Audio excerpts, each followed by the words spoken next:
Ladies and gentlemen, welcome back to the Turf Today podcast.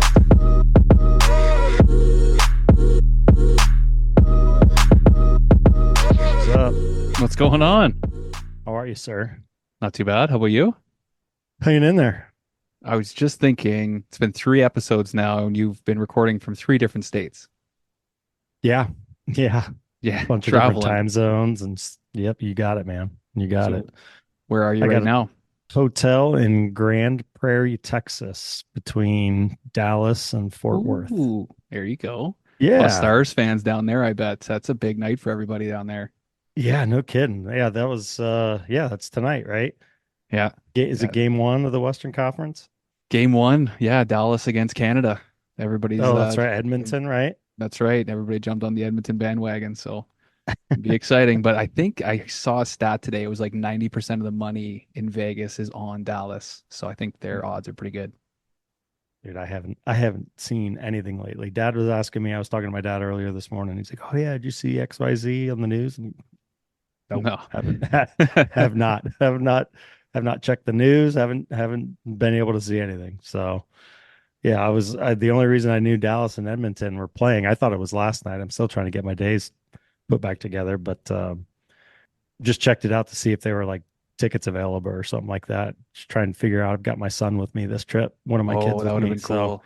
yeah, I was looking for stuff to do and was just checking out and see what's going on in the area and saw they had a game. So yeah, What's yeah, tell me what's that like doing a back to back like that? Because I mean, you're at Valhalla going hard with that crew pretty much 24/7, and then now you're right down in Colonial and doing the same thing, right? little different this trip. So I have a project at Dallas National, and so came in to do that. Really only spent 5 hours out at Colonial. Was out Okay. there yesterday. I spent all last year with Rich McIntosh and the team at Colonial documenting their big restoration with Gohance and and Rich is a good friend. I've known Rich since his days at Muirfield. So just wanted to come down, support, do some stuff. So I've got some content that we'll be putting out at some point. Nice. I'm gonna compile a bunch of stuff with the renovation, everything kind of leading up to this week, and then cap it off with just a little bit of again mowers with their lights on in the dark in the morning, spinning around, and some of that fun footage. So Yeah, all that fun so stuff. yeah. So I'll probably narrate something. Rich was swamped. I mean, he's been going nonstop since the tournament wrapped up last year with this again massive restoration and when you think of a renovation project, usually it's just maybe bunkers or greens or whatever. I mean, they literally redid the entire golf course. It's Just tee to almost green, eh? Ripped it tee to up. green. Yeah, they basically killed everything wall to wall. Brought in, I think it was like 110 acres worth of sod. So everything except for the greens is basically all the same type of Bermuda grass sod that they brought in, and then they did bent grass greens down here in Dallas. But yeah, I mean, it was just wall to wall, you know, cored everything out, put in hydronics, did all sorts of stuff. I mean, it was quite a project, and the fact that they Something, were able to pull it off in a year, I mean, just unreal. yeah, no, I was gonna say something you probably have to do every once in a while, but it's such an Yeah, undertaking. So for them to and to do it that close to a major tournament too, yeah, that's kind of exciting. yeah. That's it. Obviously everyone wants to be under budget and on time and all that. They didn't have a choice, right? You've got this hard deadline that you've got this tournament. If you're not done, then I don't know what the alternative is. There Yeah. really isn't one. So like you've got to be ready by whatever. Yeah, today's the first day that scores count. So May 23rd, the lights are on, ready or That is not. it. So Well, I but guess yeah, they this would come out after, so no spoilers, but is the yeah, course looking pretty good? looks great. Yeah, looks Yeah. looks really good. From what I've heard, from the players, they're really really happy with how the golf course turned out. Love the new look. It's they've kind of taken it back to um a little more rough look. It's hard to make things look unnatural, but they did a phenomenal job, again, just kind of grading some rough edges in the bunkers and some of their waterways and stuff like that around the golf course. They did a really nice job, incorporated some new waste areas that just look phenomenal. So I just can't wait for 1 or 2 years down the road when things have an opportunity to really mature and it gets dialed in the way that they really want it there. It's going to be fantastic. I mean, again, it already is. It's remarkable what they were able to accomplish, and it looks fantastic, but it's just only going to get better for sure. That's really cool. It'll be fun to look at that video from last year and then kind of compare it to how things were looking this year and moving forward. Yeah, I need to go back. I'll be down. I'll be down at some point in the summer again, and we'll get more detailed, better, after video stuff from it, and I'll put something together for the network that kind of showcases the whole process. There have been some cool things. The Fried Egg's done a few pieces. PGA Tour did a nice piece, and they used a bunch of footage from when I was out there last year and compiled some really nice pieces on the overall restoration. PGA Tours was like over a half an hour long. They interviewed all the parties that were involved. Fried Egg, they did some interviews with Gil and talked to him about the project and everything, and talked about his inspiration for taking it back to kind of the 20s, 30s, 40s, whatever it was. They had some documentation from some of their events. So yeah, just really really cool stuff for anyone interested in going out and checking out the process. So what's going on in your world? Busy as always. Yeah, a lot going on, but it's exciting. We're pregnant with number 2, so I think we were talking about that a few episodes ago that might happen, and that's why I'm down here in the new studio in our basement because we had to give up the third bedroom for another crib and all that kind of stuff. So it's going to be exciting to go through that whole process again. Having number 2, we have a little boy, and we're not going to find out about number 2, so it's going to be a surprise. Either way, I'd love to have a little girl, but 2 little boys would be a lot of fun too. So. Oh yeah. Either way, as long as they're happy and healthy, I think we're in a good spot. So I'm really looking forward to that. Yeah, that's awesome. Now remind me, what's the due date again? Oh, I think it's like November 9th, November 10th, something like that. It's November. Okay. You Yeah. got time. We got some time. Yeah. No, and we kept everything from the first one too. That was kind of the thing. We always planned on having 2. So kept everything in my parents' basement, and we've been going over slowly, grabbing as much as we can and starting to put it back together. They have so much stuff, like little kids, babies and stuff. It's unbelievable how much stuff they have. Tell me about it, man. Yeah. You've been through that, I guess, eh? Yeah. Yeah. You should see our garage. It's insane. Just all packed up. It's just a storage area. It's not used for cars anymore. It's just all the kids' equipment and my lawn equipment and stuff like that. There's no room for cars in the garage. But no, that's good. So you've got the crib and everything. What's the timeline to put all that stuff together? Is it just sitting there waiting for you to get to work on it? Yeah, slowly but surely. We had the old one, so we just took it apart and we're gonna put it back together and just have to start going through everything. And I'm one of those people, it's a planner. I'll have everything done months before, where my wife is like 2 weeks before she's kind of feeling things or before the due date. That's when she'll start really planning. So makes us a good team that I'm way out ahead of it and she's kind of coming in a little late, but it works for us. Yeah, absolutely. So what color is the room going to be then if you got to kind of keep it neutral? Yeah, it's kind of like a powder blue right now. So Okay. it's in an okay shape, I think. Okay. Just going to let that ride out. Yeah, we'll just play it out for now. It's just one of those things, trying to keep costs down. Things are so expensive these days. It's kind of crazy. We were talking about it at work the other day, just about how much has changed over the last few years, how expensive things are, how much things have shrunk to, whether it's food or different packaging on things. Yeah, trust me, we go out to dinner, there's 6 of us in our family. It's like you can't get out of a simple restaurant for under $100 anymore. It's insane.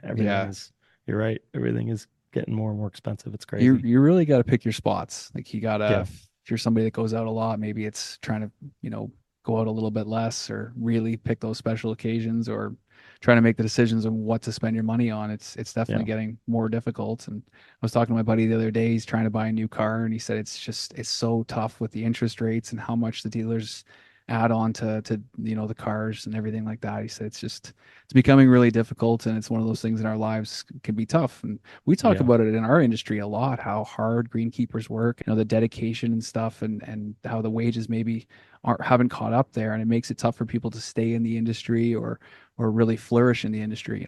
Yeah. No, absolutely. Yes, our guest today, M. Casey, somebody we've been wanting to have on for a while.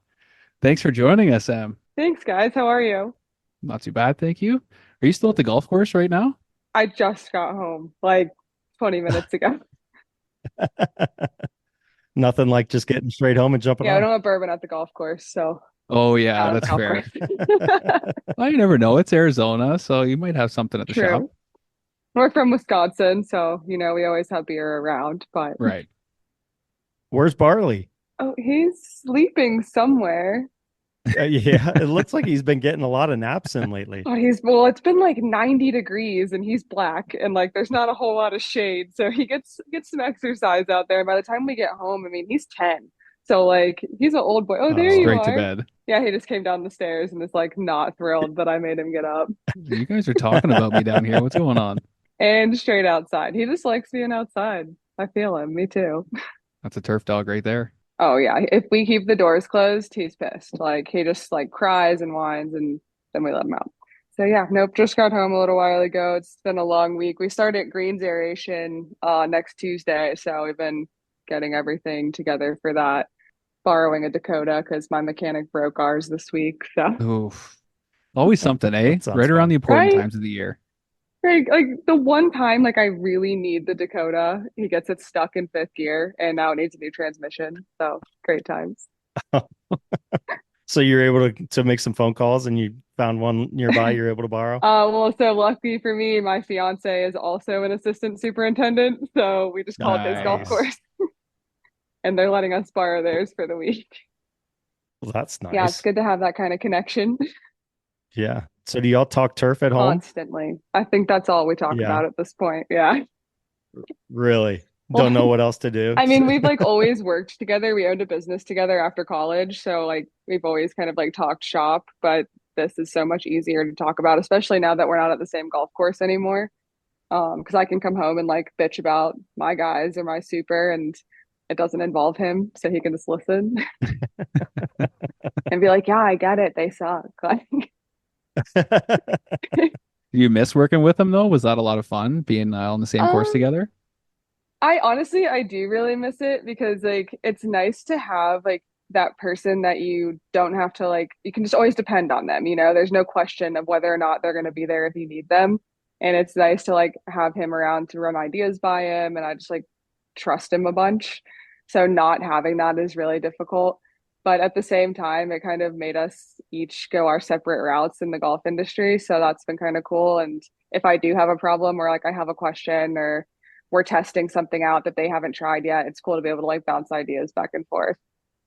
So what was this business you guys owned together after So college? it's super random. Neither of us were in golf at all. We both have business degrees. So I have 4 business degrees from Appalachian State in North Carolina. Wow. Jeez. Yeah. So we bought a franchise of a company called EnviroMaster in late 2015, early 2016, and moved to Wisconsin. It's like a commercial disinfection company. So we did that for Oh. 5 years through COVID and then sold it in 2020 and kind of started over and didn't know what we were doing with our lives and moved to Arizona. It was smart having a disinfectant company right before COVID, eh? Yeah. Wow. Like super random that it just worked out that like our company disinfected things for COVID and like but we were of the opinion that we were just like robbing people because like I don't know. I mean, I won't get into that. So we didn't want to do it anymore. Like we didn't want to do it. So moved out to Arizona, didn't really have a dollar to our names, had to completely start over. And he golfed and he was like, I'm gonna get a job at the golf course just for some income. And there's no public golf courses here. So you can't golf unless you work at the course or you're like super rich and can buy a membership. So he got a job at the course and then like I liked the hours. So I was like, yeah, I'll do that while I figure out what I'm gonna do with my life. And 3 years later, this is what I'm doing with my life. So golf it was. That's awesome. What was it about this industry, the business that really kind of grabbed Well, hold of I you? like being outside. I'm a runner, so that was a big part of it. And like we're in such a beautiful part of the country, I couldn't imagine working like a desk job. Like I can't even do like inventory. Once a month I have to sit inside in the office and it drives me nuts. So like being outside was cool. And like the fact that my first superintendent was just like, yeah, you want to run this piece of equipment? Go ahead. Good luck. We'll figure it out. And I was like a $90,000 piece of equipment and I drive like an old shitty Jeep. Like this costs more than my car. So I don't know. I liked that. And I liked honestly see this sounds ridiculous, but like seeing grass grow that like I seeded and I had a hand in is just really nice. Did you find a bit of a love for it and decide to go back to school? Yep. That's exactly what happened. I told myself I wasn't gonna like it. Like the first few weeks I was literally raking bunkers and I was like, I have 4 college degrees and I am raking bunkers. What am I doing out here? Yeah, like what am I doing? But then it was like I have no stress. Like I'm literally Yeah. raking sand and I'm getting paid to be outside in this beautiful place, like surrounded by pretty cool people. I mean, the crew is pretty fun and like Lee worked there, my fiance was with me, so that was kind of nice. And then just over the first few months, I would say I started in May and by probably August, I was like, yeah, this is for me. I could do this. So enrolled at Penn State online and started doing all that and moved up to second assistant. And then there was one lead assistant job available, and I was not going to fight Lee for that. So I Yeah, it's a applied tough for a one. job at a different golf course. And honestly, I'm glad I did. I mean, it's nice to like be at a completely different course away from home. I mean, I work an hour away, so it's a little different.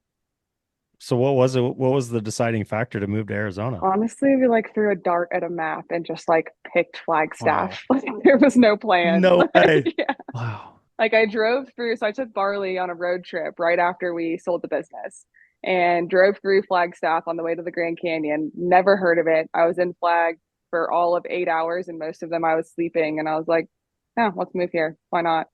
So 2 months later, we moved. No plan, no jobs, no That's apartment. awesome. Yeah, I really love it out here. I mean, Northern Arizona is so different than the Valley. I could never live in Phoenix. I don't know how they do it down there. It's like we don't overseed or anything. We were cool season turf year round, and so is Flagstaff. And I mean, we don't deal with any of the 140 degrees, 120 degrees, whatever it is. It's gross. Yeah. Ugh. Yeah. Well, how long have you been the assistant then at Seven Canyons? Actually going on 2 years this summer, which is crazy to me to think about. I started there in August of 22. So yeah, August of this year. We've That's made amazing.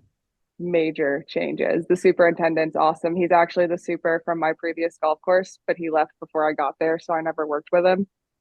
I heard really mixed reviews before I started working for him. I was a little nervous, but he's great. Really great vision. I mean, we're doing like we're converting all of our tees to bent grass right now. So that's been a really cool project to be a part of, and I never really thought we would have been able to do something like that. So I don't know. I mean, Sedona's super cool. It's like in the transition zone, so it's hard to like Yeah. predict what our weather's going to be. So growing grass is interesting, but I don't know. I like it. Well, keep you on your toes. That's great. Yeah, with disease season coming for sure. Oh Oh yeah. yeah. Yeah. Yeah. What is it? May something. Yeah, it's right around the corner. So that was nice. You just opted to let your fiance apply or go for that job. You guys didn't like draw straws or play rock, paper, scissors or Well, he anything? gets along better with that superintendent than I did. Okay. That was Okay. a Easy pretty big decision. factor. The truth comes out. That was a pretty big factor. Yeah, gotcha. And I Gotcha. liked the idea of working at a course that is owned by 4 members. I think that's really cool. He's at a Oh, Troon nice. course, which nothing against Troon at all. I think it's a great company, but it's just really interesting being able to work at a course that like is owned by 4 guys that I see every day. Is that the decision making process then? It just goes to the owners, or you have a couple different layers or levels they have to go Pretty through? much just goes to the owners. I mean, we have like Nice. a greens committee, but they're mostly just like a sounding board for the membership. The owners, we pretty much, yeah, go straight to them with everything.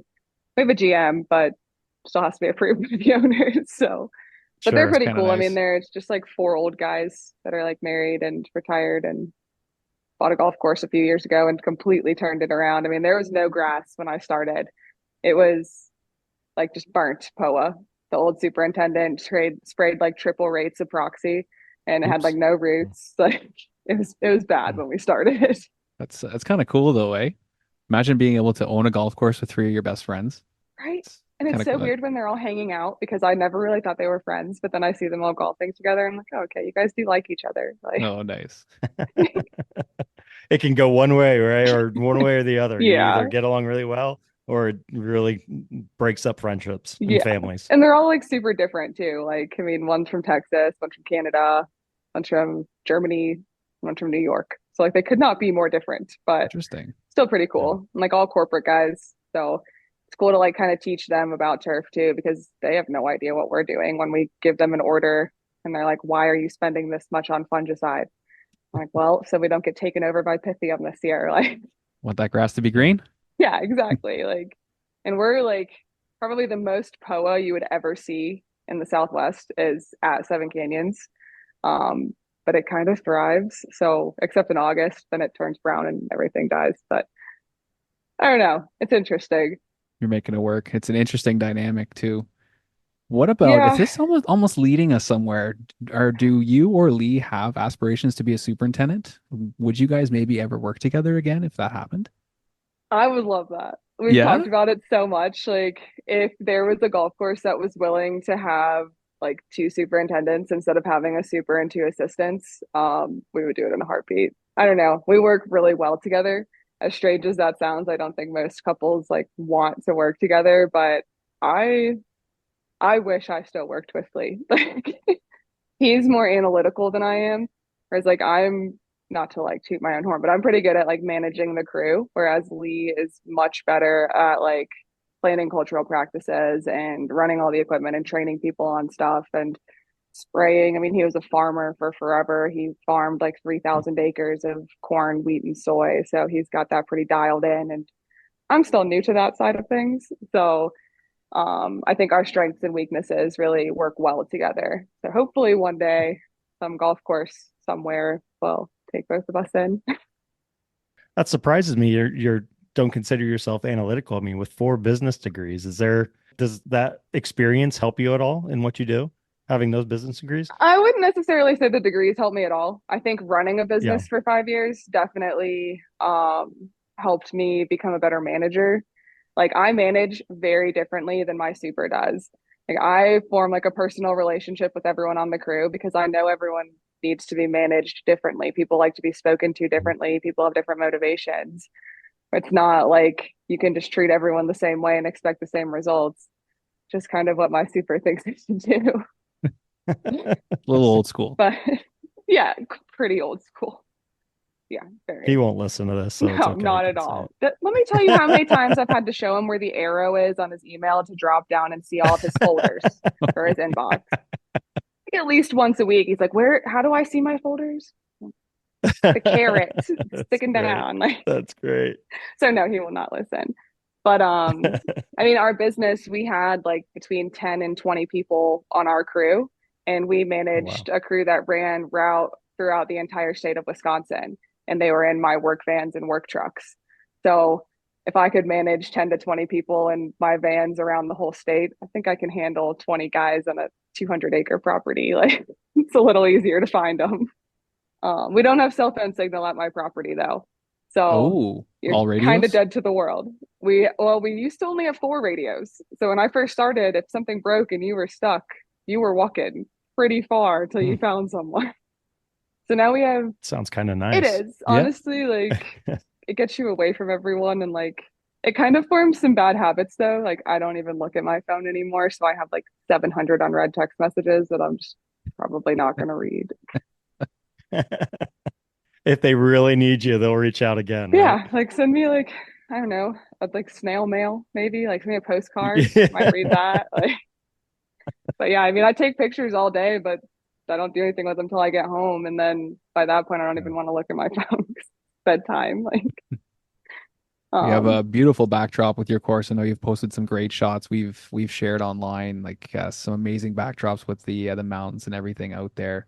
And looking at the questionnaire you sent us, you also have traveled a little bit for some major tournaments. Could you talk to us about a couple of the ones you worked at? So I've done waste management for the last 3 years in Scottsdale.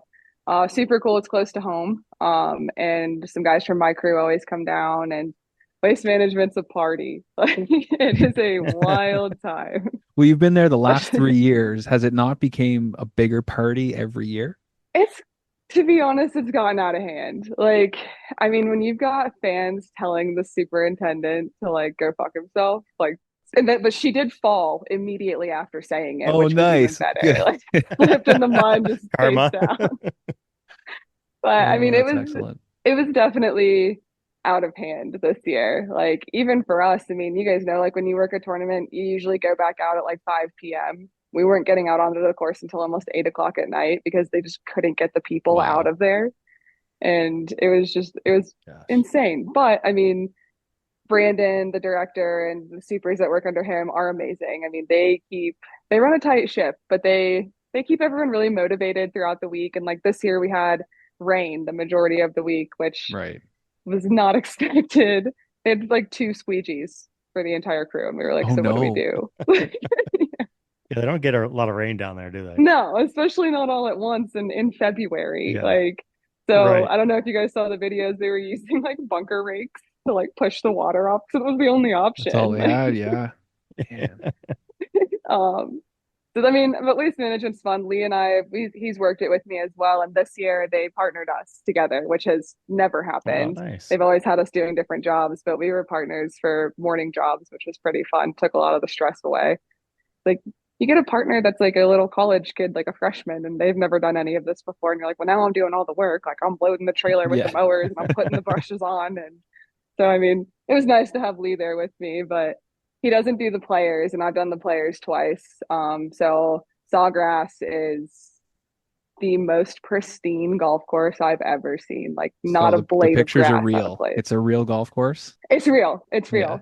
It's It's amazing. real and it's really pretty. Like, and I mean, just the things that they do there are so different than any other golf course I've been to. And their crew is massive. There's like 90 people on their crew. Holy moly. Oh, I mean, the shop is incredible. Like, I worked in the shop a lot last year with the mechanics, just because I wanted to learn more about like grinding reels and working on equipment. I have a 2000 Jeep Cherokee that I work on, so I was like, oh, I'd probably work on equipment. I could maybe be a mechanic one day. But then I realized I don't like fixing things that other people broke because they were careless. So Yes. There is that. it's going to be a no from me. So what are some of the things you bring back from those experiences? How do you kind of take some of the things maybe you've learned from volunteering and implement those at your own Oh place? man, there's so much. Like, I mean, just kind of, I mean, at the end of the day, when you're hanging out with everybody, like back at the hotel or when you're on break and you're kind of talking, telling each other stories and learning about everyone and how they run their crews and what different cultural practices they do, like, and you talk to them about what you're doing, everyone always has like a little bit of advice to give you. And I always, I mean, I take a lot of notes. I'm a millennial. I'm like a writer. I write everything down. And I always come back with just like pages of stuff to like word vomit to my superintendent. And I mean, just the connections you make with people is pretty cool. Like the fact that other people have the same strange care for grass that you have, it makes you feel a little more normal. Um, and just kind of seeing how the assistants and the superintendents run the different crews around the course and like taking back things that I do like and that I don't like and kind of deciding whether or not I wanted to switch to working at a tournament course or if I liked staying at my small course. But I can tell you I was so ready to get home to the quiet of Sedona, like especially after waste management. I bet. But it's cool to work on two courses that overseed since I don't overseed at all. And I got to ask a lot of questions about that. And my superintendent used to work with Jeff Plotz and Brandon Reese. So I always bring back a good couple of good stories about my super from back in the day as well. And would you have any advice, like you just mentioned, the new kid who's just volunteering for the first time for the first tournament? Do you have any advice for somebody who's looking to do that, might be intimidated to get through that process? What was it like for you, and what would you say to somebody like that? I mean, I was terrified. Like the first time I went to a tournament, they had me on walk mowing greens, and I had walk mowed once ever. And I was like, it was at Waste Management. And I was like, I've never done this. Like, I've never used a John Deere mower. But I mean, you're going to be working with someone that's kind of in the same boat as you. They've either been there a couple of times and they know the course, or they've never been there either. And you're both just kind of learning as you go. And it's fun. Like, you don't have to be like super scared that people are going to judge you because no one's paying attention. Everyone is doing their own job. And for the week, everyone's just part of the crew. I'm not anyone's boss for the week. So like if it's your first tournament, like you're just with a bunch of people that are crew members and you're just there to have fun and make the course look pretty. And like if you're scared or to do something or you're nervous, just ask for help. Like one of the guys we're actually really good friends now, but my first year, I needed help with something. I don't remember what it was. And he like just looked me right in the face and was like, I don't have time to help you. And I was like, oh, okay, I'm sorry I asked. And I was so afraid of him for the rest of the week. And now, like, I talk to him all the time, and he's a great guy. And he's like, I'm sorry, I was just stressed out. Like, everyone's nervous and everyone's stressed, but it's still fun. Like, I don't know, it's a good time. Do it, even if you're afraid to do it. Just go for it. There you go. That's good advice. So, well, yeah, absolutely. I mean, along those lines of showing stress and everything, when you're managing at your own facility, how challenging is it to kind of internalize some of that stress? I mean, that's one of the things that I've learned going around is when you show signs of stress, that puts pressure on everyone else, and that's when mistakes happen. I mean, is that something you think about? We just talked about that last week in our crew meeting, actually. It's funny you say that. Like, when my super puts stress on me, and if I put that stress on the crew, something breaks, someone gets hurt, something goes wrong.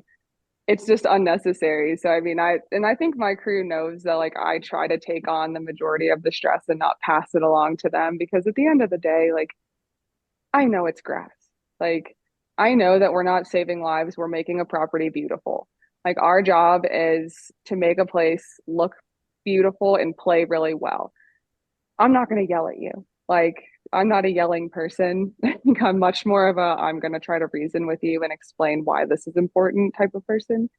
Um, but I think like coming back from a tournament, that's one thing that I always think about is I cannot take my stresses, whether it be from the superintendent, from the superintendent, from the ownership, or even from something outside of work. I can't put that on my guys, or it's going to make them have a bad day. And then I have an even worse day because now I'm even more mad because now they broke something. Do you think moving on to an even bigger tournament or a major or something like that is something that you want to go to? Yeah, I think so. I think it's hard because a lot of them are in the summer, and summer is, I don't know how anyone gets to leave their golf course in June or like July. But I would love to. I don't know if I would do Augusta. Um, I'd like to do a Ryder Cup. I'd like to do like PGA Oh Championship. yeah, I'd love to do a Ryder Cup. that'd be Love fun. that. That'd be awesome. That'd be really fun. I wish I had done it when it was in Wisconsin at Whistling Straits. I think that's such a beautiful golf course and be a good excuse to go back to the Midwest because the Midwest will hold a special place in my heart for forever, I think. I just love it there. So we need to rewind a little bit. So you grew up in North Carolina, then what was the draw then to the Midwest and Wisconsin? Was that Lee or what was that? There is no draw at all. Yeah. So Just an opportunity to Dirt buy a on the business. map. but well, so we Yeah, had like 5 locations, like our options for our franchise, and we did a lot of like market research and decided Wisconsin, Milwaukee specifically, Milwaukee and Madison were the most feasible options.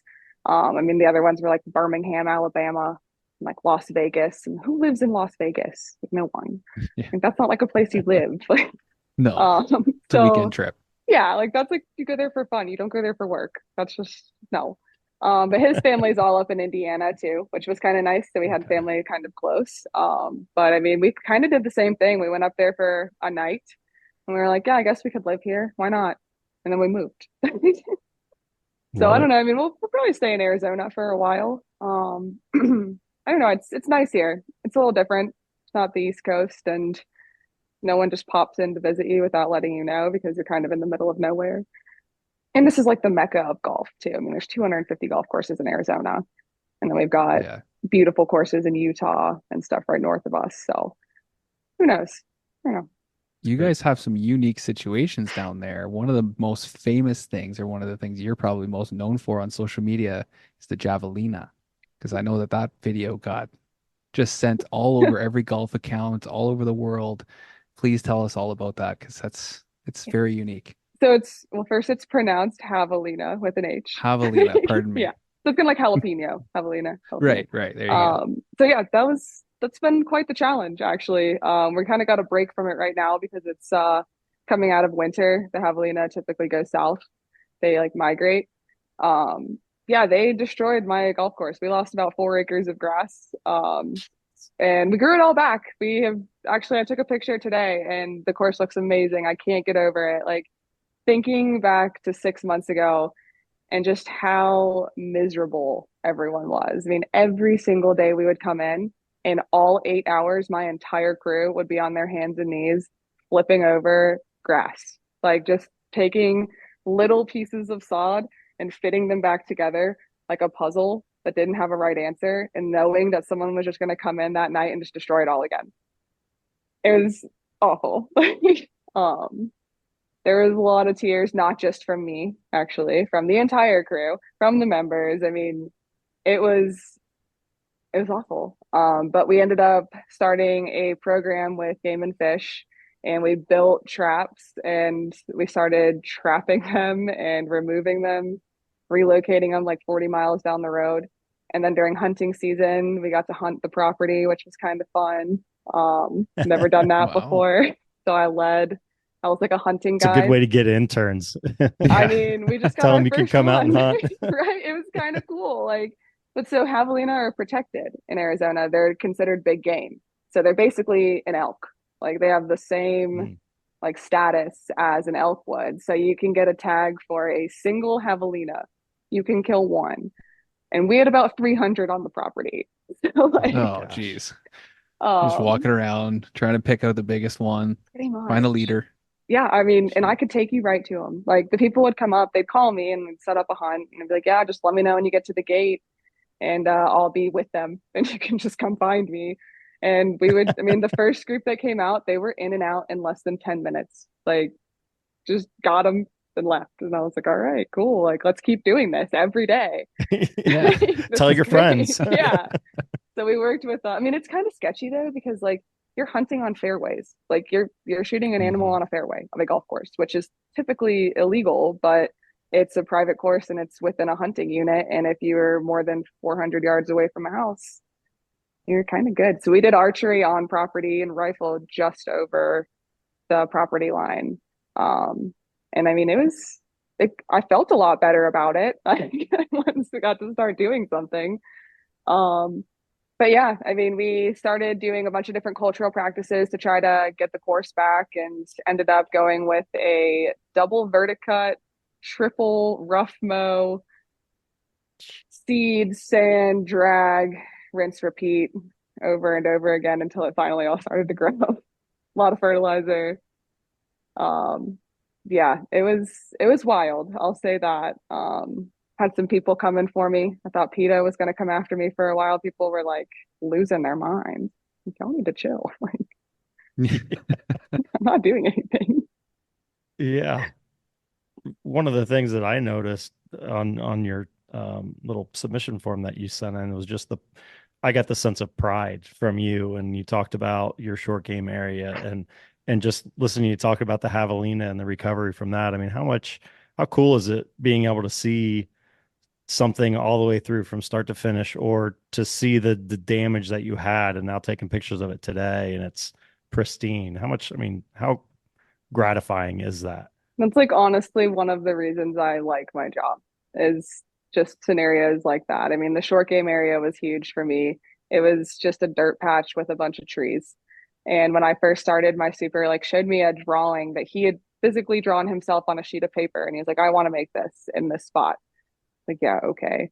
Like, we're never going to be able to grow in 3 greens and put a bunker and have this whole short game little area within the next year. And 6 months later, we broke ground, and I used the chainsaw for the first time and cut down 97 trees. And we had Wadsworth Oh, come out. Nice. There you Oh, go. yeah, it was wild. Like, And so Wadsworth came out, did all the shaping, and then the grow-in was pretty much on me. My super helped me with the first one, and then he was like, "All right, these are yours. Seed the other two, and these are your greens." So all my members will tell you that I was pretty adamant that no one was touching them for a while. They would walk near it, and I was like, "Do not step on that." Did you get a hunting license for members too then? Oh, they Just all make sure have they them. stayed off. They know. Oh, they knew. We have an understanding now. Now they understand why I was the way I was, because it turned out, I Yeah. mean, we grew in 3 greens and opened them in 90 days. So I think That's that's pretty awesome. cool. Same with the bent grass teas. I mean, that's been a pretty neat project, just seeing the course change so much. And I mean, honestly, being able to regrow all of the damage. If you had asked me 6 months ago, I would have told you we were going to need probably 30 sod trucks to fix the course. And we ended up just doing it ourselves and kind of figuring it out as we went. But seeing the worst hole grow back in, I had tears in my eyes when it finally looked good enough that you couldn't tell that it had been destroyed. That's great. Love hearing that. There's so much work that goes into the golf course. So when you can finish those projects and, get the tap on the back from the members and stuff like that, that's huge. What about the fires? Because I know you guys have been dealing with the forest fires as well. Has that been a problem for your golf course? Yeah, so last year it was probably worse. So last year all of our wells went down on Mother's Day, so we had no water.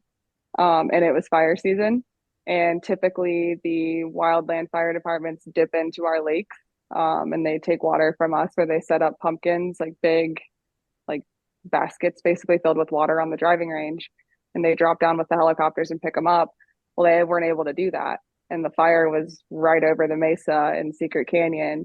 Um, so that was kind of crazy. This year it's been mostly like prescribed burns. My superintendent's house came pretty close to burning about 2 years ago. I mean, the fires here, they just come out of nowhere. I mean, whether they're lightning strikes or people set them, or a prescribed burn gets out of hand, which is happens. Um, it's hard on the golf course because we can't use any water, but at the same time, like, I'd rather they use the water to save the forest or save everyone's houses. But the smoke is pretty crazy. I mean, some days you just can't see the mesas at all, and it's just like you live in a cloud, but it's just Whoa. a cloud of smoke. But I mean, they're not terrible. They haven't been this year, at least. So fingers crossed, they're not bad. How do you guys water the greens? There's no water. So last year when we ran out of water, I legitimately was using bottled water to water hotspots, like No pouring way. bottles of water. I swear I have a video. Like, we Nice. trucked in water. We had big tanker trucks coming in and filling up our lake for 3 weeks until we got the pumps running again. Um, I mean, we were only watering greens at night. That was it That was it. in Yeah. May and The June. Like, minimum. it's 104 degrees and we're watering greens, and that's it. And if Wow. you needed to plug into anything, you had to call and let someone know first, and you got like 5 minutes to run your hose and just like turn it off. Yeah. Well, if anybody at your That course was says you're not working hard, send them a video of you watering a hotspot with a water bottle because that is dedication. right. I thought my super was joking when he told me to do that. I was like, there is a hotspot popping up on 6 and I don't know what to do. Like, I can't plug in. And he was like, do you have any water bottles? I was like, are you messing with me? And he's like, nope, pour the water on it and just rub it in. That's what I did. For weeks. We were Holy doing moly. that. That's insane. Was that during the new short game area, or was that, what would you say, that was last year or 2 years ago? That was last year. Yeah. So I seeded the short game in April, and that happened at the end of May. Oh, Holy moly. And Oh, those things made it in 90 days, huh? yeah. I mean, we shipped in water. So we found a supplier of water that was willing to bring us some, and they were just dumping it into our lakes every day. And we had Yeah. enough to keep the seed program going. That was my main issue, is if we didn't keep the seed program going and I had to start over, I was going to lose my mind. But Yeah. yeah, they survived, and we opened them on July 7th, 7-7. They really like sevens at Seven Canyon. It's a lot of sevens. It's There's a lot called of merchandise with seven well, on it's them. called Tom's Secret Seven. So all of our agave logo has 7 little dots on it, whatever they're called, little flowers. I don't know. Yeah, a lot of sevens. such an amazing example of, the different conditions in different areas. There's a lot of people that are struggling with too much water on the golf course, and you guys are literally trucking it in to fill up your pond. Like, Right? Like, it's so different. Like when I see on Twitter, like the guys in Europe that are just like under inches of yeah, water. And they're like, we don't know what to do. And I'm like, man, I wish we had that. Like, I wish we had some water. Like, let's I just wish it would trade for a rain. day. Yeah. Like, let me get your 4 inches of rain in a day and then we'll be good for a while. Like, You get pretty heavy snowfall, don't you, in the winters? yeah, mostly. So I live in Flagstaff. So Flagstaff's at 7,000 feet and my golf course is at like 4,500 feet. So Okay. it typically snows above 5,000. So my commute to work will be driving through feet of snow and then we'll get to the golf course and it might have rained or we might be in a t-shirt. Like it's very different. Like so Lee's golf course, he plows all winter because his golf course is in Flagstaff. So last winter we got 180 inches in town, 300 at the ski mountain, and he plowed all day, all night. And my golf course, we were open for play. Like I was going to work So every day mowing different. greens. Just 45 Yeah. minutes down the road. Yeah. Yeah. Incredible. Like it's, I think from like I guess like a bird flyover or whatever, it's like 17 miles. But driving it's 36 miles and 3,000 feet. Wow. So yeah, a little different. But we do get like monsoons. So we get monsoon season. We'll start up here in probably 3 weeks. And out of nowhere we'll get an inch or two of rain in an hour and then it'll just go away. And then we get disease. And it's super humid and One it's always extreme to the something. next. Pretty much. It's cool to be able to like go snowboarding one day and then go golf the next morning, or like go mow a green and then go snowboarding. That is true. I don't know. It's cool. Have you picked up golf yet? Like, have you started playing? I play. I mean, I've had 2 shoulder surgeries, 3 wrist surgeries. I've broken like 30 bones. So I play, but I'm not great by any means. I swing really hard. That's my driver. Nice. Great. Other Yeah, than girl. that, nothing. I can drive great. Other than that, irons, I'm hitting the ground a lot. Yeah. I'm Well, pretty the angry. greenskeepers don't go up there to lay up. If you're going out there to play, you got to make the big shots. Oh yeah, like I'm trying to smack it. And like I mean we live at elevation, so all of your clubs go like 10 to 20 yards farther. Hey, So there that's you kind go. of nice too. That's So you exciting. go down to the valley and you hit your driver and you're like, what is this? What am I doing? So are all the broken bones and everything from mountain biking or what? A little bit of everything. I was an Olympic level runner growing up, so broke my hip doing that. Snowboarding and CrossFit. I was a big CrossFit coach, CrossFitter for a while. Snapped my wrist in half, blew out my shoulder. Like, Holy moly. yeah. That's why I don't exercise. I feel like I have to be able to like keep up with everyone. Yeah. When we're like throwing bags of fertilizer, like I only weigh 130 pounds. Like I'm small. These bags weigh half what I weigh. That's a good workout in itself, just working out there all day, right? Well, I'm a psychopath and I go to the gym before work. Whoa. Oh, So goodness. You have an hour yeah, drive. but Time yeah, you I go to the know. gym. My alarm goes off at 2:05. 2:05. Oh my That's a record. Yeah. goodness. I think you win. Yeah. Yeah. Not that necessarily the record I think I want, but What time do you go to bed? oh, what time is it? It's 5:40. I'll probably be asleep in like 2 hours, 2.5 hours, like 8 o'clock ish. Depends who you ask. If you ask Lee, I'm usually asleep on the couch by like 6:30, but I go to bed Yeah. at 8. So it's serious question then. I mean, how do you and Lee get to spend time together? I mean, if you're waking up so early, obviously 2 demanding jobs, you're in bed Hard. at 8 o'clock or so. Yeah. How do you guys see each other? Well, this year we're super lucky. We have the same weekend schedule. Oh, there you So go. last Nice. year we had opposite weekends, so I literally never saw him. I think I saw him like one day a week. But now we have the same weekends off. So we get to hang out every other weekend. And his golf course is really close to our house. So like if he gets stuck there late on like a Saturday and I get home, I can always run over and kind of hang out. And I've hand watered with him a couple times. I was gonna say, does he throw a hose in your hand? Yes. Like, we need 6, You're 7, and working, 8. by the way. It's like, oh, the sports field. Do you know how to use the hose? You remember how to use Rainbird? I know you have Toro, but remember how to plug in? Did Lee propose on the golf course? No, we actually only We'd only been working in golf for like a year. He proposed in Indiana at his parents' lake house. Oh, okay. Super Romantic. random, took me really off guard. We'd just come back from the CrossFit gym and like, what better time? What part of Indiana? So his parents live in southern Indiana, like an hour Okay. south of Indianapolis. Okay, gotcha. Are you from Indiana? My family lives up in Indiana. They live up near Fort Wayne. Oh, Lee was a farmer near Fort Wayne. Oh, really? Yeah, in Antwerp, Ohio, actually. Yeah, yep.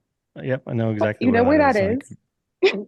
Yeah, He's oh yeah. laughing. I know Antwerp. I live in Columbus, so Oh, I only okay. live a little bit. Yeah, so I grew up well, I was born in Decatur. Most of my family lived in Decatur, Indiana, which is right there near like Van Wert. Mhm. So I don't think Antwerp's that far from Van Yeah, Wert. not at So all. it's kind of up in that corner. Yeah, they're in Yeah, you said Columbus, you met. Seymour area. Oh yeah, know exactly where that is. Yeah, my wife's family is actually from Seymour. Oh, no way. They They're probably best know buds with his family. Look at you Small guys. town. Everybody's probably. connected, Yeah, eh? it is. Yeah, yeah. That's why John Mellencamp wrote a song about it, right? Nice. Exactly. Actually, Yeah. Lee's intern this year is from Columbus, Indiana, which is Oh, really really? weird. That is. That's very small town right there. Yeah. That's Mine's from hilarious. Michigan I love State, it. which is pretty cool. We've never had an intern. So this Oh, is our nice. first year with one, and he came out about a month ago.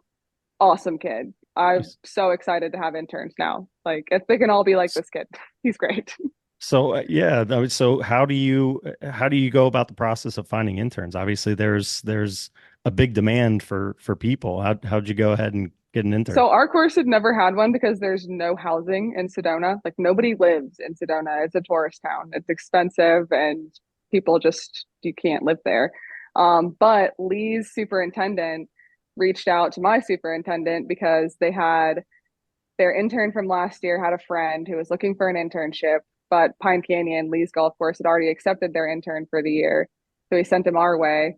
And we didn't have housing. We didn't know what we were going to do, but we knew we wanted the kid to come work with us. So we kind of scrambled, and within 2 weeks, we had housing for him, signed the lease, got it furnished, kind of, and he drove out here from Michigan, like within 2 weeks of talking to us. Wow, And it's that's been great awesome. so far. I mean, he's really knowledgeable. He works so hard. If like everyone on the crew could be like Andrew, I would not have a problem ever, but that's just not going to happen. Did you go through and like develop some sort of program that, talk to him, see what he wants to learn? What was the process of kind of figuring out what he's going to be doing this summer? Yeah, we're still kind of going through that with him. So like I said, this is our first year having an intern at the club. Mhm. But my super's had interns for his entire career. So we've been working with Andrew to kind of see what he needs for school and what he wants to learn while he's here and kind of what his goals are. For Michigan State, they do their own presentation. Like we didn't have to like do anything for him or write any papers with him or anything, but I don't know. I just like I'm still kind of getting to know him. He's only been here for, I think this is actually his third week. So I took him hiking last week just to kind of like get to know him outside of the course. And I mean, he's going to be a really good superintendent one day. And it's crazy to say that because he's 20, 22, 23. But the kid cares. And like, you can't teach someone to care. And he's always willing to like be right by my side if I have to stay late. He writes everything down. And if you take notes, I already like you. Like, you carry a notebook around, you're already gaining points. Like, That's great. but yeah, I mean, we're figuring it out as we go. This is kind of our like tester year. And then in the future, we'll have a better plan because we're kind of not ready at all to have an intern, but I like him. Hope he You comes back. you think it's for kids that are that age getting their first or second jobs, do you think it's important for them to go to school right away or maybe work a little bit before going to school? Oh, that's so tough. My parents would kill me if I said work before you go to school. Some But people say I it though, like mean, in our industry, you really sometimes do need to get yeah, that experience. So we do hear mixed answers on that one.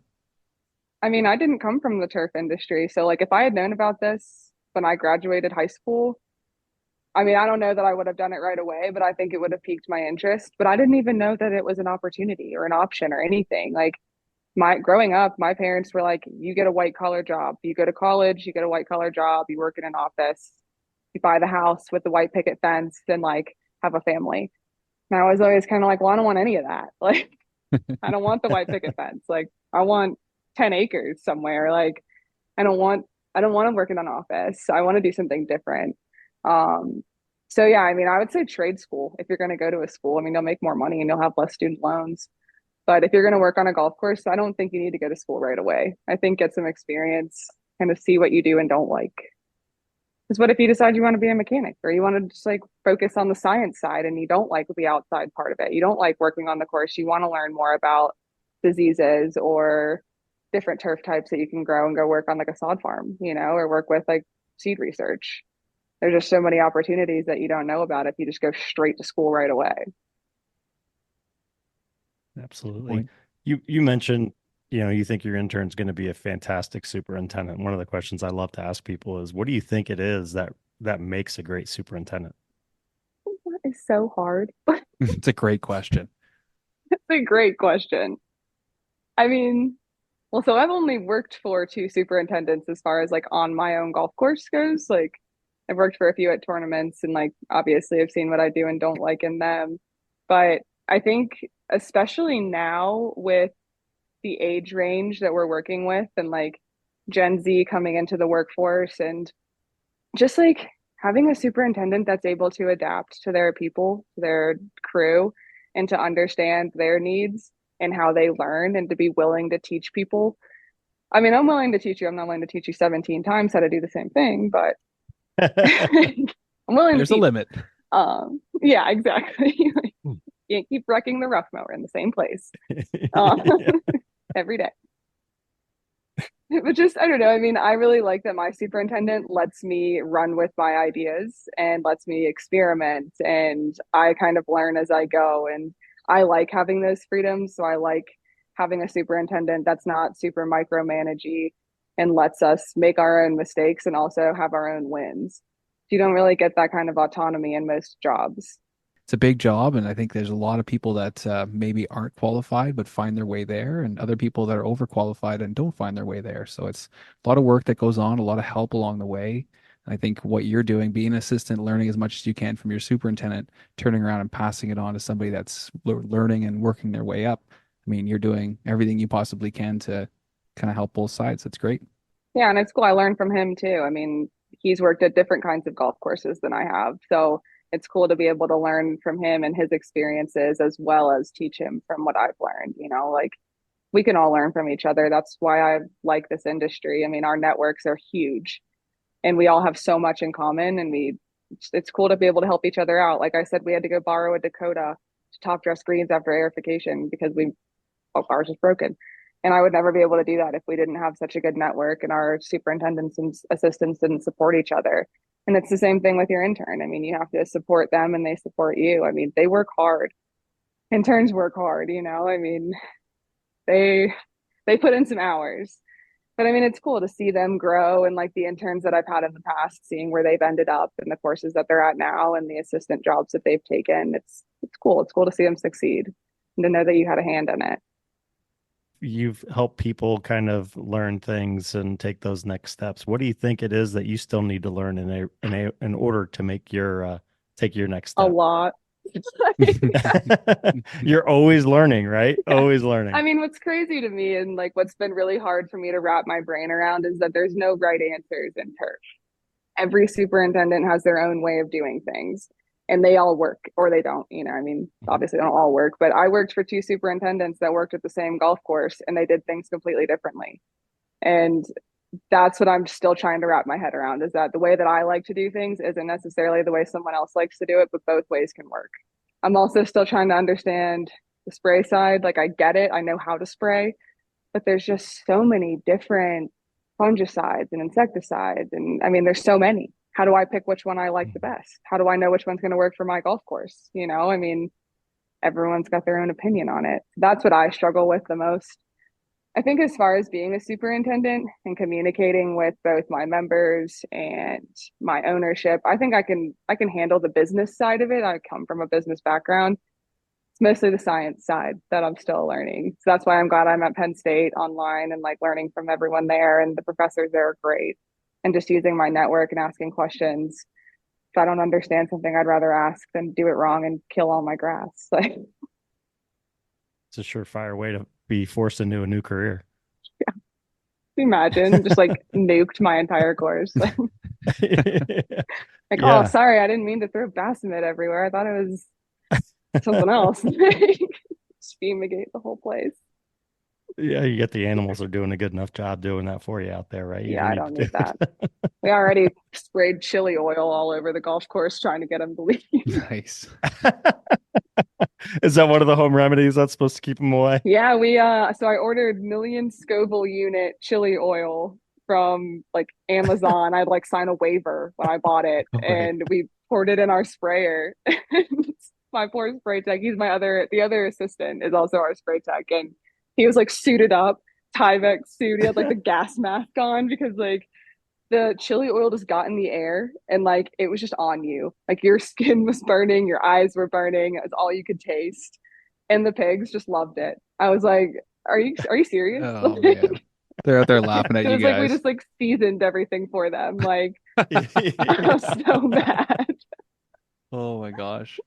Well, it sounds like you're doing a great job, Em. Obviously, you're somebody that's very passionate, very dedicated, and I know from a lot of my friends that have become superintendents, it sounds like there's never the right time or time that you're ever ready because it's something you kind of get into and you learn as you go. You'll find your own way and things that work for you that might not work for other people. And I know I have a lot of confidence that you'll get there at some point. So I'm sure even if you have those dreams or you don't, it's definitely right there for you. I hope so. I think it'd be really cool. Like looking back at like all of the jobs that I've done, I think being a golf course superintendent would probably be my favorite. Just it's just such a unique job that I think most people don't understand, and I'm glad they don't understand it. It just makes it even more unique and just an experience that most people don't have. And I mean, look at our offices. Like, I mean, my Yeah, office is Sedona. can't Like, beat it. it's beautiful. Pretty nice. So I mean, I don't know. I don't know if I'll stay in Sedona. I'd really like to live in like Lake Tahoe or Jackson Hole, but who knows? I don't know. There's golf courses there. Mhm. Oh, I've looked at them. Yeah. Yeah. Checking the job boards every now and Oh, then. I like to look at TurfNet. You just have to see what's out there, you know? I mean, you never know what kind of opportunity is going to arise and where you'll end up. And I mean, I'm not saying I'm trying to leave where I'm at by any means. So if Sure. any of my Mhm. members listen to this, like, relax. Yeah. Yeah.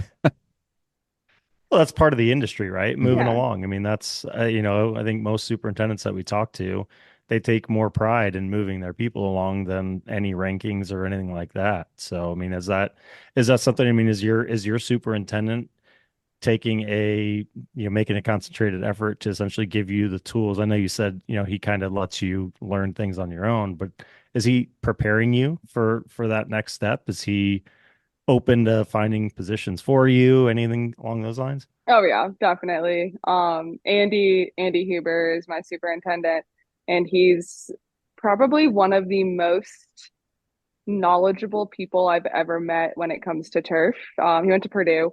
He's an Indiana guy as well. Um, Nice.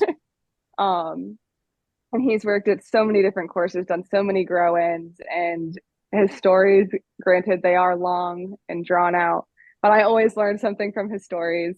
And he's really supportive. I mean, I've gotten a couple of job offers that I've considered in the last couple of years that I've worked for him, and I've always gone to him and talked to him about it and kind of run through it with him. And obviously, I haven't taken any of them, and that's not because he talked me out of it. One of them he was kind of trying to talk me into, and I talked myself out of it. But he is really supportive and he wants to make sure that I get where I want to be. He doesn't push me towards anything that he wants. He just kind of lets me run with it. And if one day I decide like I do want to leave, I know he'll support me in whatever I want to do. I think he kind of wants me to So, stay though so that I can take over when he leaves, but that's a long ways away. He's like 45. So yeah. So how's that conversation going to go? What have you and Lee had the conversation? Like if there's a job opportunity, how are you going to make the decision on whether it's you or him that finds something, because it's not like being a teacher where, you can just go find a job at another school. It's golf course jobs are there's a bunch of them out there, but you know, if someone gets a job in a certain area, it doesn't necessarily mean there's another opportunity in the area. So what's that conversation going to be like? Sorry for the long-winded That's question. hard. That's a really hard question. I mean, the last couple of positions I've been offered were more on the sales side, which I was like, I don't want to do that. Hmm. A lot of travel. I mean, we've talked about like, what if one of us got a job in like Coeur d'Alene, and that's Mhm. 18 hours away from here? Well, if it's an opportunity that like I 100% couldn't pass up, or that he couldn't pass up, like we would support each other and we would figure it out, and we always do. And we've been together for 10 years, 10 years. And we've lived all over the place. We've done the distance thing. And I mean, I think we both want each other to be successful, which is really cool. Having a partner that wants you to succeed as much as they want to succeed, if not more, and is willing to support you through that, I think is really important, especially in golf, because we work the craziest hours and we're all exhausted all the time. So you need someone that supports you. Especially when you wake up at 2 Yeah. a.m. to go work out first. Yeah, poor Lee, that Sorry. alarm every day. I know he's like, God, Emily, do you just go to bed, be a normal person.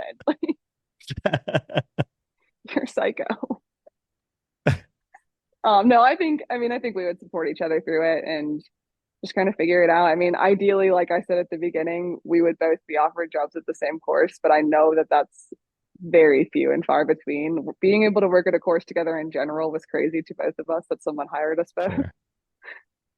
Josh, my old super, his current super, he definitely took a chance on us because he just hired a couple that he didn't know. Like, what if we like got into these huge fights and like hated each other, like, but Risk I mean, reward.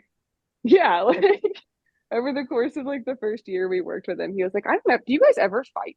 He was like, because you guys come in here every day and you work together so well. And it's like, if you're fighting at home, none of us would ever know. And I was like, oh yeah, we hate each other half the time, but like, we're at work. Like, this is different. Yeah. Like, Got to keep it civil at work. yeah, you can't like have people know when you're arguing. Like, we're working. Like, and I mean, we work really well together, so we don't really argue about work, which is nice. But yeah, I don't know. Hopefully one day we'll be together. Be nice. That's fantastic. Well, you're about half an hour away from bedtime now, so we won't keep you too much longer. For But real. this is your episode, so if there's anything else you want to talk about or plug or promote, you're more than welcome to. Oh, I'm so bad at that. I'm so glad this isn't live. I did a live one and I was like he so didn't awkward. he didn't tell you he didn't tell you that? What? No, he said it He didn't wasn't tell you it's live. He said it's not live. Oh, I'm just We're kidding. not streaming on kidding. Instagram right now. It's okay. Yeah. We yeah, did you're like a safe. You're safe. newscast that was live one day, and the ladies like got the camera on me, and I was like, I'm so awkward. Like, I work outside so that I don't have to see people. Like, I don't like. I like that my job doesn't mean that I have to have like these crazy conversations with people all the time. I Did you don't go know. all Ricky Bobby Yeah. on it? And what do I Yes, do I was with like, I my don't know what to do with hands? my hands. Like, luckily, like I always have Barley with me, so I can just pet him. And I'm like, all right, at least I can do something. Like, I look less awkward if I'm like petting you or I'm holding a shovel, like the pitchfork lady. Um, as far as like my advice, I do think like whether you're a male or a female or whatever, I think everybody should work at a golf course for at least a summer. Like if you're a 16-year-old kid or you have a 16-year-old kid, send them to work at the golf course because you learn so many life lessons and you learn how to work with different people from different backgrounds that are all different ages. And I think it just makes you a different person and you appreciate different things when you work a job like this for a summer. We're about to hire our first 16-year-old kid this coming week. And I was a little skeptical, I'm not going to lie. But I think it's important. I mean, he's going to come away from this summer, if he makes it, with so many new skills and a newfound respect for what hard work is. Because so many kids these days just like want to make money on YouTube. And like, that's pretty few and far between. You're going to have a real job at some point. And if you're afraid of taking a job that's far away, just do it. I mean, what's the worst thing that's going to happen? Commit to living there for a year and see what happens. And you might love it, you might hate it, but it's a year, 2 years, whatever. That's what's so nice about this industry is you can go wherever you want. You don't like it, you can move. Like there's a golf course everywhere. Yeah, I think that's my advice to the world. Move somewhere different. That's Don't great stay in your advice. hometown. Go somewhere really far away. That's great advice. Mhm. And you're right. I mean, there's so many opportunities out there. And anytime I go talk to college kids, that's why I say I'm like, it's the world is your oyster right now. Anywhere you want to go, there's a job for you. I mean, it's lots of opportunity. Yeah. And I'm sending my 15, almost 16-year-old son to go work at a golf course this year. Nice. So Are There you we go. really? I'd Wait, like you to have hear a that. 15, Oh yeah. almost 16-year-old son. You look like you're like the same age as me. Like, Yeah, no, I'm old. I'm old. I'm almost as old as you mentioned your boss. I'm like, oh God, that's my age. I at least know how to open email folders though. thank That's God. good. Andy does Yeah. not. Adam's got to handle all the podcast stuff for me though. And Oh, come on. Instagram You're is like, pretty tech savvy. Don't even. pass me by. It's pass me by. Hey, at least you can probably like find a photo on your phone that you're like, you know how to search for a photo. Andy's like scrolling Yes. through his 40,000 Yeah. pictures. I think I'm getting close. No, you're not. Yeah, yeah. Well, my other son's sitting over here. We're in a hotel. He's sitting over here on his phone scrolling through YouTube right now. He's 13, so Oh my gosh. yeah, we He's got right into it, eh? yeah. Yeah, he's having a blast. We're down here in Texas. He woke up 2 mornings in a row. We had to wake up at 3:30 to catch our flight down here. And then we had to wake up at 3 to go to the Colonial yesterday. And he's dragging ass right now. Oh, He's sure. dragging ass. 13-year-olds don't handle that very well. Yeah, especially when you're not used to it. Like, Yeah. that's awesome though. he That's just cool that you're knows having now. your son work on the course this year. That's awesome. Yeah, I'm pumped. Is he working with you? No. So I don't actually work at a golf course. Oh, I just no. travel around and tell stories about y'all. So Sorry, I don't know why he's I going to didn't be know working. that. No, that's okay. Hey, trust me, I get it. I get that question all the time.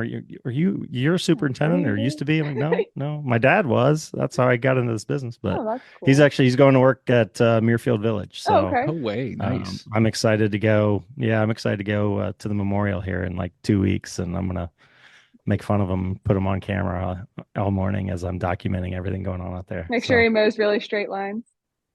I don't know. I don't think they're gonna trust him with that yet. He's raking bunkers probably. So Does that mean you have to drop him off at the golf course every morning? yeah, when I'm home. Yikes. Yep. So he just started like 2 weeks ago. So yeah, when I'm home, I'll be taking him. And I'll be taking him every morning during the memorial and back in the afternoon for the second shift. So that's how it goes. How far do you live from there? Get him a bike. Yeah, he's got it. He could probably do it, but not at. I don't want him doing that at At 3 in the 5 in the morning. morning when it's still dark, right? Yeah. That's all right. I gladly wake up and make sure he's safe. For sure.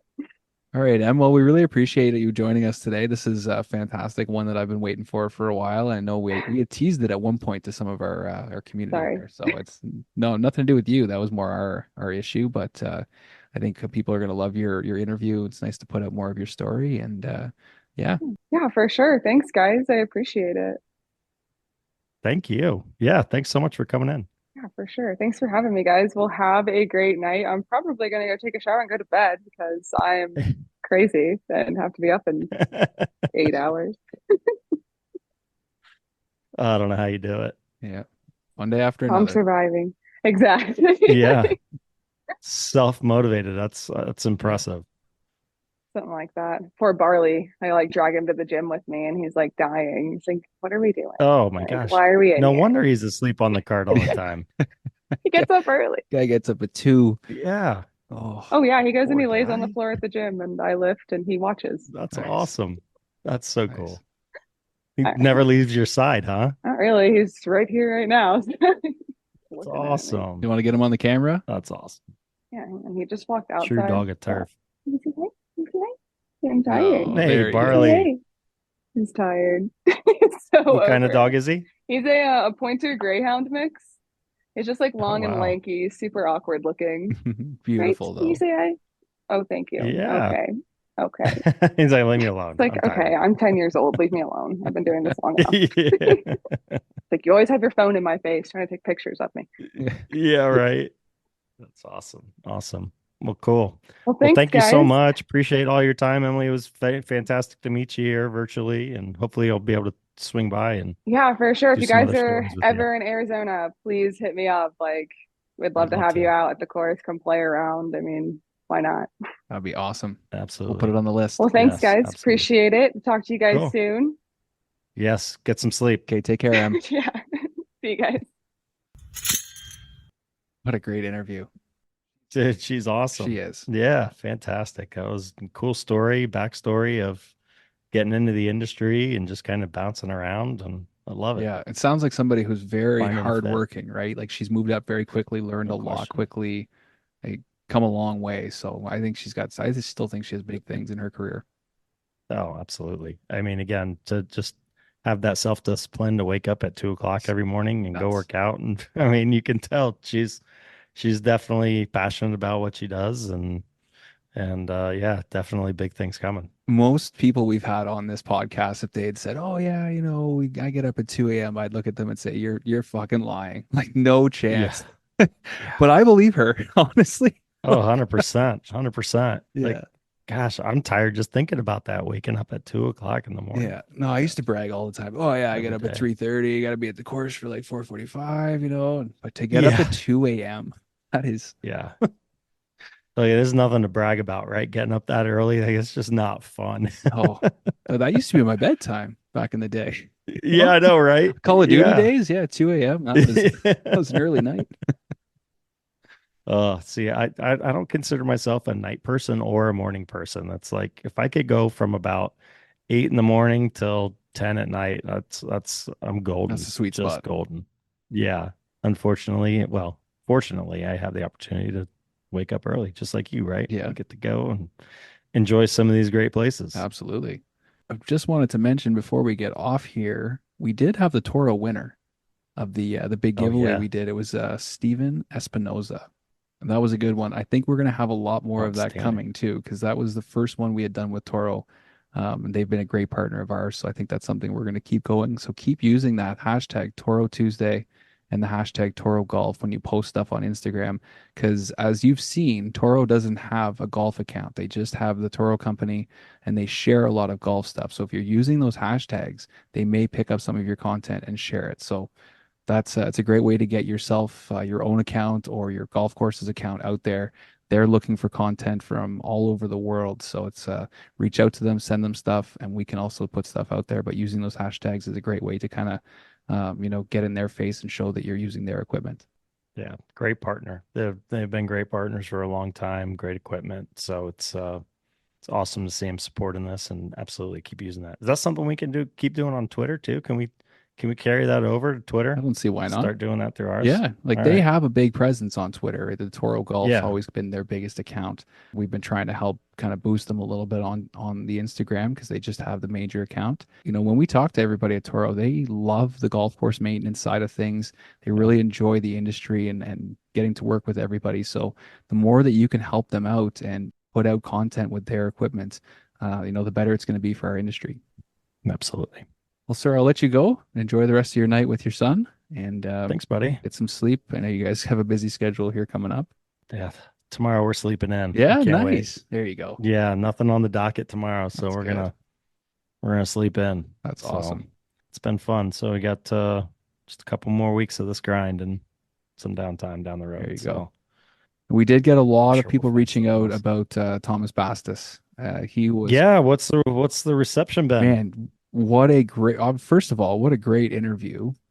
He's a great guest for an interview like that. He's done some other really good ones. Actually, after we put ours out, I was just searching on podcasts and he has a couple other interviews and on other podcasts and does a really good job. He should almost have his own show. Like at some point, he probably should start his own show. I'm sure he will. I think I've been talking to him. He might eventually, but yeah, he's a great interview, very knowledgeable, has seen a ton of things. So yeah, I mean, he was a no-brainer to get on there. And just as the show goes, people did really like the way it was kind of presented and how it flowed and everything. So if we can push the show along those lines and kind of have that same type of sound going forward, I think that'll really help us.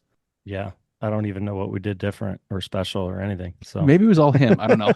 we'll just keep going the way that we're going. Yeah, that's a good point. I think the first few have been pretty good. No, definitely. People have been enjoying him and keep reaching out. We love hearing all of the questions and all the feedback, even if it's criticism. It's okay. We love that kind of stuff. That's how we get better. That's how we learn. Because Brian and I work hard together and we work well together, but we don't have somebody that's overlooking us and telling us what to do. So it's you guys. Let us know what you like, what you don't like, what you want to see, and any advice. We're definitely here for that because we're doing this all for you guys. That's it.